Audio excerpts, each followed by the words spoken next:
બિહારમાં હાર બાદ લાલુ યાદવના પરિવારમાં ઘમાસાણ અત્યારે શરૂ થઈ ચૂક્યું છે। લાલુના પુત્રી રોહિણી આચાર્યએ પરિવાર પર અનેક આક્ષેપો લગાવ્યા છે। પરિવાર સાથે નાતો તોડવાની રોહિણીએ જાહેરાત કરી નાખી છે।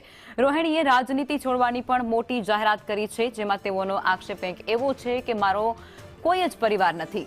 સવાલ પૂછવા પર ગાળો આપે છે, સવાલ પૂછો તો ચપ્પલોથી મારે છે। તે પ્રકારના આક્ષેપો અત્યારે રોહિણી આચાર્ય કરી રહ્યા છે।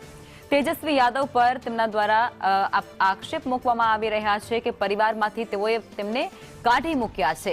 ડોક્ટરમાંથી નેતા બનેલા રોહિણી લોકસભા લડી પણ ચૂક્યા છે અને 2024માં લોકસભાની ચૂંટણી તેઓ હારી પણ ચૂક્યા હતા। ત્યારબાદ રોહિણી અને લાલુ પરિવારમાં અંતર વધી ચૂક્યું હતું।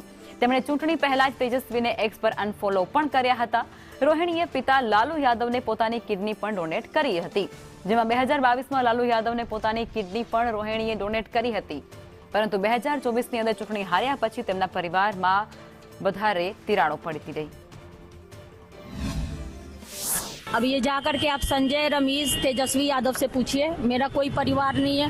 वही लोग निकाला है हमको परिवार से, क्योंकि रिस्पॉन्सिबिलिटी लेना नहीं है उनको। पूरा दुनिया बोल रहा है जो चाणक्य बनेगा तो चाणक्य से आप सवाल पूछिएगा। जब कार्यकर्ता चाणक्य से सवाल कर रहा है, पूरा देश दुनिया सवाल कर रहा है कि पार्टी का ये ऐसा हाल क्यों हुआ। अब जब संजय और रमीज इन लोग का नाम लीजिए तो आपको घर से निकाल दिया जाएगा, आपको बदनाम किया जाएगा, आपको गाली दिलवाया जाएगा, आपके ऊपर चप्पल उठा करके मारा जाएगा।